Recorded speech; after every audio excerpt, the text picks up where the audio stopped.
Bismillahirrahmanirrahim. Assalamualaikum warahmatullahi wabarakatuh. Alhamdulillah rabbil alamin, amma ba'du. Pertama-tama marilah kita panjatkan puji serta syukur kehadirat Tuhan Yang Maha Esa. Tak lupa salawat serta salam tercurah limpahkan kepada junjungan kita juga Nabi Muhammad SAW. Pertama-tama izinkan memperkenalkan diri, saya Zaid Rasul Maula dan anggota kelompok saya yaitu Hilmi Nuril Kolbi, lalu ada Abdan Syafuro dan Banu Standi. Di sini kami dari kelompok 1 akan mempresentasikan hasil kerja kami untuk mendesain bangunan gedung. Lalu selanjutnya akan dijelaskan oleh rekan saya yaitu Banu Standi. Data perencanaan, jenis bangunan gedung, fungsi bangunan perkantoran, lokasi bangunan, organ hilir Sumatera Selatan, jenis tanah SD T sedang, tegangan leleh baja longitudinal 120 MPa. Data perencanaan, tegangan leleh baja transversal 280 MPa, tinggi lantai dasar 4000 mm, tinggi lantai lain 3800 mm, total lantai 5 lantai, jenis dinding bata merah. Lalu tujuan menganalisis dan memahami perilaku struktur terhadap beban gravitas dan lateral, mendesain elemen struktur beton, balok, kolom, plat sesuai dengan standar SNI, mengetahui kinerja terhadap beban gempa, mengetahui mengoptimalkan desain struktur untuk mencapai efisiensi material dan biaya, memahami software ETABS dan menganalisis dan desain struktur beton. Lalu pendahuluan dalam dunia teknik sipil, teknologi mengenai beton merupakan hal yang wajib untuk dipahami secara teoritis maupun praktis, mengingat bahwa beton merupakan salah satu material paling penting di dunia konstruksi menyangkut kegunaannya sebagai struktur dari sebuah bangunan. Beton sendiri memiliki banyak nama dan jenisnya tergantung pada konstruksi apa yang dibuat.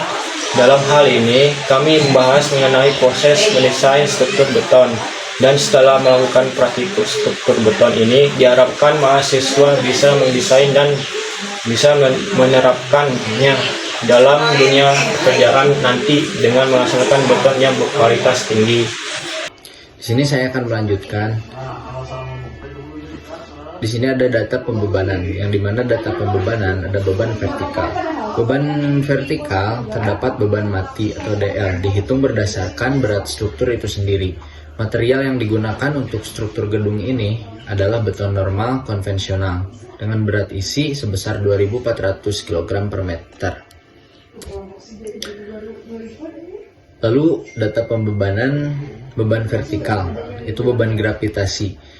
Beban mati tambahan atau SIDL diuraikan dan digolongkan per lantainya, yang terdiri dari lantai 1 sampai 4, yang terdiri dari yang pertama plester keramik, asumsi 24 kg per meter persegi. Lalu keramik 50 x 50 cm persegi di pasaran 17 kg. Lalu plafon GRC 18 kg. Untuk penggantung plafon yaitu 2 kg.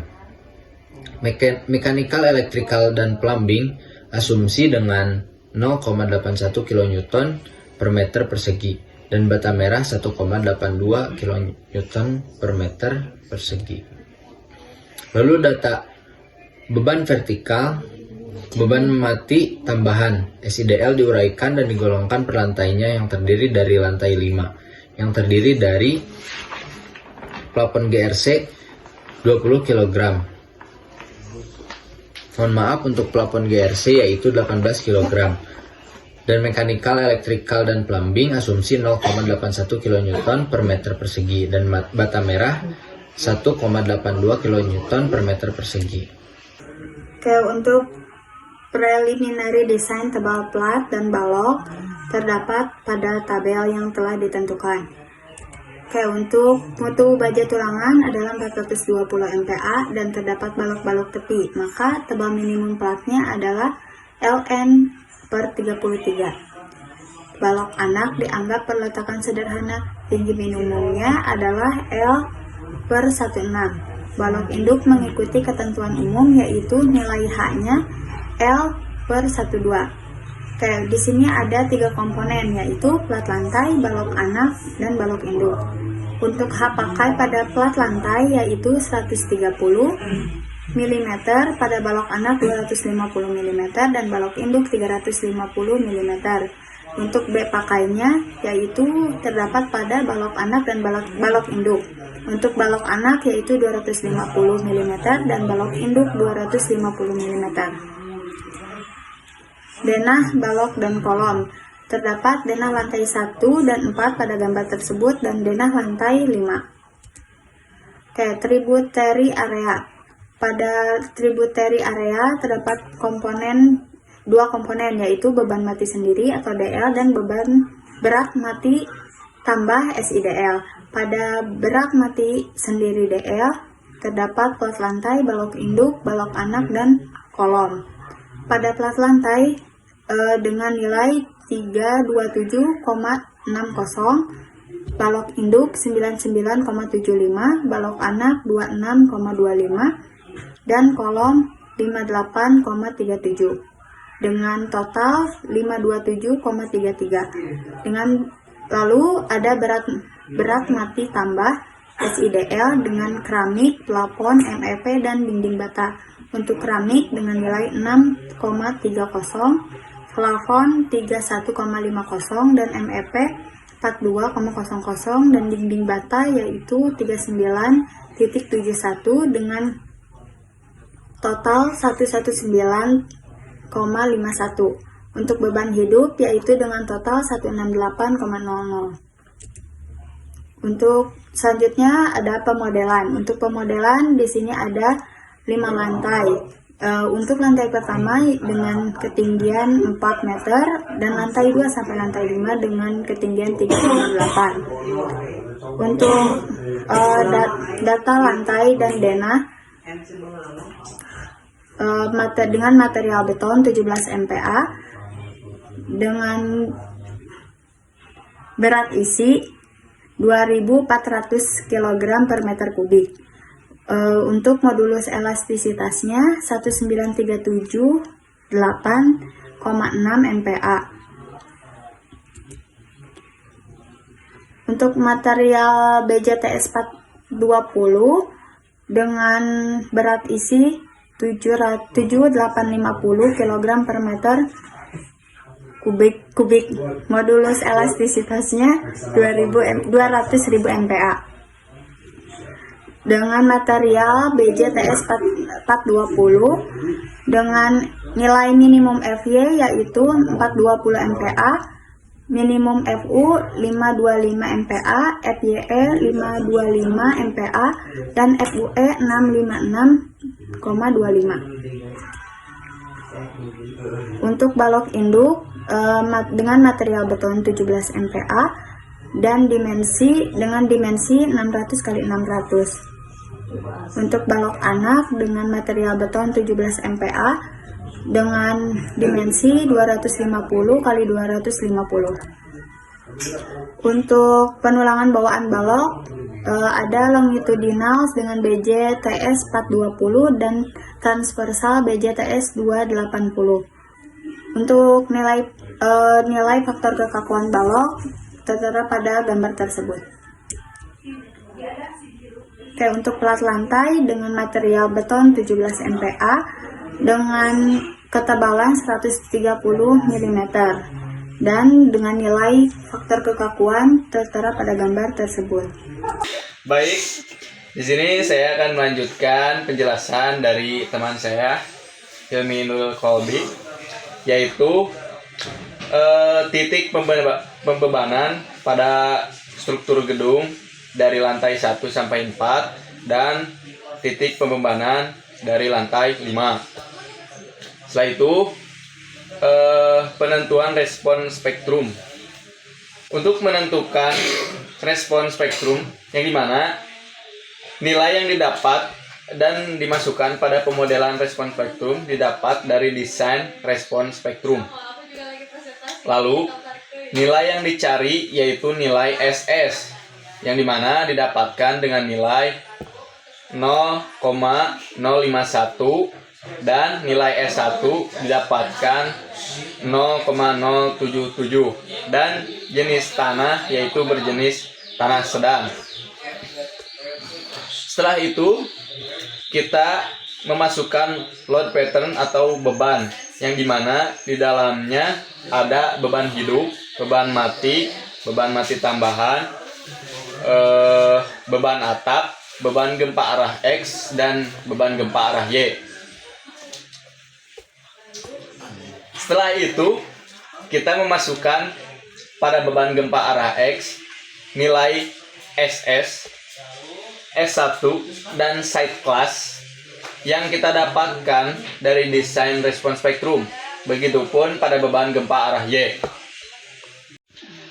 Lalu, setelah itu kita juga memasukkan load case atau kasus beban yang dimana di dalamnya ada beban hidup, beban mati tambahan, beban atap, beban gempa X, dan beban gempa arah Y.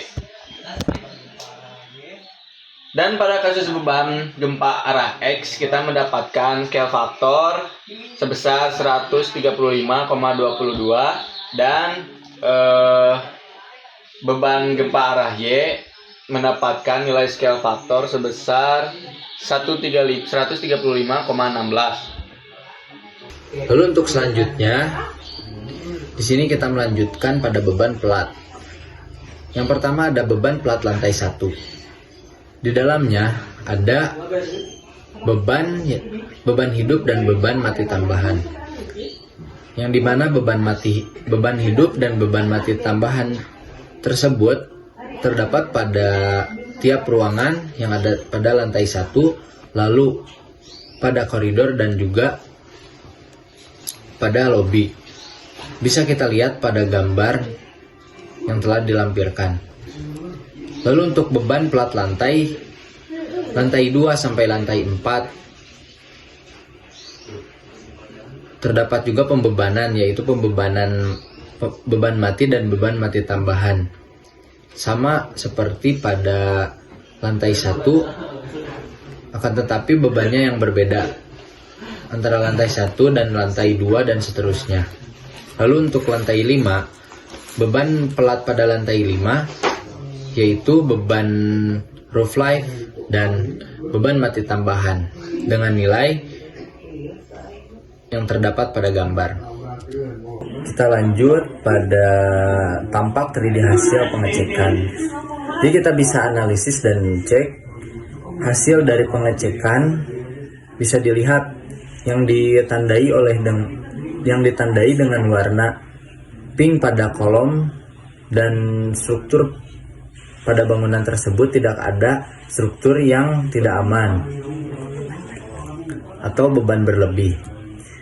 Lalu kita bisa lihat juga pada denah lantai 1 sampai dengan lantai 5, yang dimana struktur tersebut dapat dinyatakan aman. Lalu untuk perubahan ukuran pada section properties pada balok induk yang awalnya dengan nilai H 350 dan B 250, H baru dan B barunya yaitu 600 kali 600. Untuk balok anak H 250 dan B 250, untuk H barunya 250 dan B barunya 250. Atau untuk balok anak tetap saja tidak ada perubahan. Dan untuk kolom H-nya yang pertama yaitu 400, dan untuk yang kedua yang B yang pertamanya yaitu 400, dan untuk H barunya 650 dan B barunya 650. Lalu di sini kita bisa lihat terdapat tabel partisipasi massa. yang dimana tabel ini menunjukkan modal partisipasi mass rasio. Lalu di sini ada tabel pusat massa dan kekakuan, yang dimana yang kita ambil nilainya yaitu akumulasi gempa arah X dan akumulasi gempa arah Y. Dan untuk tabel base reaction pada gempa X, kita ambil nilainya sebesar 200. Kita ambil nilai fx-nya 14,6726 dan fy-nya 14,6225. Lalu di sini ada data dan analisis. Data dan analisis didapatkan dari software ETABS. Yang pertama, akumulasi center of mass and rigidity. Untuk gempa arah X mendapatkan nilai 24 kg dan gempa arah Y 24 kg. Dan untuk yang kedua, pada base reaction, gempa arah X terdapat nilai 132,0275 kN. Kita konversi terhadap kilogram dikali dengan 101,9716 dan mendapatkan hasil 13558,60 kg. Dan untuk gempa arah Y-nya mendapatkan nilai 1365,03 kg. Lalu untuk yang ketiga, nilai SDS dan nilai SD1-nya didapatkan dari desain respons spektrum dengan daerah bangunan, yaitu Ogan Ilir, Sumatera Selatan. Untuk nilai SDS didapatkan 0,05 dan SD1-nya 0,112. Lalu di sini kita mencari nilai CS, di mana rumus nilai CS yaitu SDS dibagi R dibagi IE, yang dimana nilai R didapatkan dari SNI dengan nilai 8 dan nilai IE yaitu 1. Lalu kita masukkan CS sama dengan 0,05 dibagi 8 dibagi 1 sama dengan 0,00625. Lalu setelah itu kita mencari nilai V, yang dimana hasil CS dikalikan 2 akumulasi center of mass and rigidity. V sama dengan 0,00625 dikali 2414526,24 mendapatkan hasil yaitu sama dengan 1495,17. Setelah itu kita mencari nilai SFX, yang dimana rumusnya yaitu V dibagi VT dikali SF, yaitu 1495,17 dikali 1355,60 dikali 1226,25. Lalu didapatkan hasil yaitu 135,2243, dan untuk SFY-nya didapatkan 135,1602. Mungkin hanya sekian yang dapat kami sampaikan, kurang lebihnya mohon maaf. Wallahul muwaffiq ila aqwamit thoriq. Wassalamualaikum warahmatullahi wabarakatuh.